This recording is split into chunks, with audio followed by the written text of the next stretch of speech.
அதிகப்படியான ரசாயனங்களால் மண் பாழாகிறது. அதனால்தான் மண்ணில் அதிக நோய்கள் ஏற்படுகின்றன. இந்த வருடம் பயிர் நன்றாக உள்ளது சார், எந்த பாதிப்பும் இல்லை. பயிர் மிகவும் ஆரோக்கியமாக இருக்கிறது, நன்றாக உள்ளது சார். ரசாயனம் ஈரப்பதத்தை சீக்கிரம் பிடிப்பதில்லை, அதில் ஈரப்பதத்தை இழந்து விடுகிறோம். டாக்டர் சாயில் உரம் போட்டதால் மண் உடைந்து விட்டது. மண் கடினமாகவே இல்லை, மண் முழுவதும் மென்மையாக உள்ளது. இதில் செலவு குறைவு சார், மகசூல் அதிகம். வணக்கம், என் பெயர் முத்து, முத்து யாழிகி என்று சொல்வார்கள். என் ஊர் 11, தாலுகா சுரபுரா, ஜில்லா யாதகிரி. நான் டாக்டர் சாயில் பற்றி ஆய்வு செய்தேன். யூடியூப்பில் வீடியோக்களை பார்த்து டாக்டர் சாயில் பற்றி தெரிந்து கொண்டேன். வீடியோ பார்த்தேன், அவர்களை பற்றி தகவல் கேட்டு விதை நேர்த்தி செய்து பருத்தி விதைத்தேன். விதைக்கும் போதே பயன்படுத்தினேன், எந்த இரசாயனத்தையும் பயன்படுத்தவில்லை. எல்லாம் டாக்டர் சாயில் உரம் தான் பயன்படுத்திக்குது. எந்த ஸ்ப்ரே அடித்தாலும் டாக்டர் சாயில் ஸ்ப்ரே இருக்கிறது, பயோஸ்டிமுலண்ட் என்று, அது நிலத்திற்கு நல்ல உரம். பயோஸ்டிமுலண்ட் ட்ரென்சிங் செய்திருக்கிறேன். தூய இயற்கை உரங்களை வயலுக்கு பயன்படுத்தியிருக்கிறேன். பருத்தி கருகவில்லை, எந்த நோயும் இல்லை, பயிர் நன்றாக வந்திருக்கிறது. டாக்டர் சாயிலை எல்லா விவசாயிகளும் பயன்படுத்த வேண்டும். உங்கள் வயல்களை எல்லாம் காப்பாற்றுங்கள், பயிரையும் காப்பாற்றுங்கள், மண்ணையும் காப்பாற்ற வேண்டும். அதிக இரசாயனங்களால் மண் பாழாகிறது, அதனால் தான் மண்ணிற்கு அதிக நோய்கள் வருகின்றன. அதனால் எல்லோரும் டாக்டர் சாயில் பயன்படுத்துங்கள். எங்களுக்கு டாக்டர் சாயில் மிகவும் பிடித்திருக்கிறது. நோய்கள் இல்லை, பருத்தி நன்றாக வந்திருக்கிறது, பருத்தி கருகவில்லை. டாக்டர் சாயிலை பயன்படுத்துங்கள். விவசாயிகள் இரசாயனத்தை விட்டுவிட்டு விவசாயிகள் இயற்கை விவசாயத்திற்கு வர வேண்டும். அது உங்களுக்கும் குழந்தைகளுக்கும் நல்லது.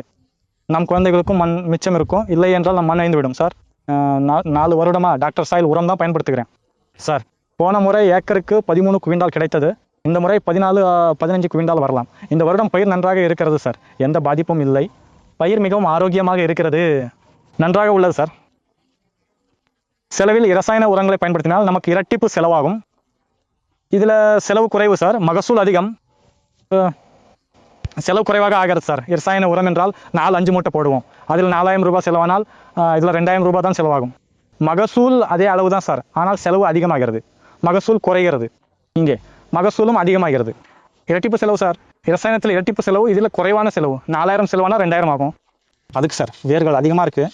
டாக்டர் சாயில் ட்ரென்ச்சிங் செஞ்சோம், டாக்டர் சாயில் உரம் போட்டதால் மண்ணும் மென்மையாக இருக்குது. எந்த விதத்துலேயும் மண் இருக்குமா? இல்லை, முழுசாக மென்மையாக இருக்குது. பார்க்கலாம் சார், டாக்டர் சாயில் போட்டதால் முழுசாக மென்மையாக இருக்குது, வேர்களும் ஆழமாக போயிருக்கு சார். இரசாயனத்தில் சீக்கிரம் ஈரப்பதத்தை பிடிக்காது, இரசாயனத்தில் ஈரப்பதத்தை இழந்துடுவோம் சார். சீக்கிரமாக இந்த டாக்டர் சாயில் பயன்படுத்துறதால குறைஞ்ச இரசாயன உரத்தோட டாக்டர் சாயில் யூஸ் பண்ணால் உரத்துக்கு அதிக நாள் ஈரப்பதத்தை பிடிச்சு வைக்கும். பூமி ஜெலி மாதிரி ஆகாது. மண்ணோட பிஹெச் பேலன்ஸ் பண்ணும் சார், மண்ணோட பிஹெச் கூட பேலன்ஸ் பண்ணும். மண்ணில் மண்புழு உருவாக்கும் சார், மண்ணில் வளம் அதிகமாகும் சார், மண்ணும் மென்மையாகும் சார். இது கூட நாங்கள் தண்ணி தேவைப்பட்டால் அதிகம் விட மாட்டோம். இரசாயன உரம் பயன்படுத்தினா அதிகமாக தண்ணி விடணும், இதுக்கு தண்ணி கூட அதிகமாக விடுற அவசியம் இல்லை சார். நாங்கள் தகுந்த அளவுக்கு தண்ணி கொடுத்தா கூட ஒரு 15 நாள் தாங்கும் சார் பூமியில். இரசாயன உரத்தை விட்டுட்டு ஒவ்வொரு விவசாயிக்கிட்டையும் கேட்குறது என்னென்னா சார், இரசாயன உரங்களை குறைச்சிக்கோங்க, டாக்டர் சாயில் பற்றி, ஆர்கானிக் பற்றி கொஞ்சம் அதிகமாக ஆர்வம் காட்டுங்க. எங்கள் அப்பா எல்லாம் உரம் அதிகமாக போட்டு பூமியை கெடுத்துட்டாங்க.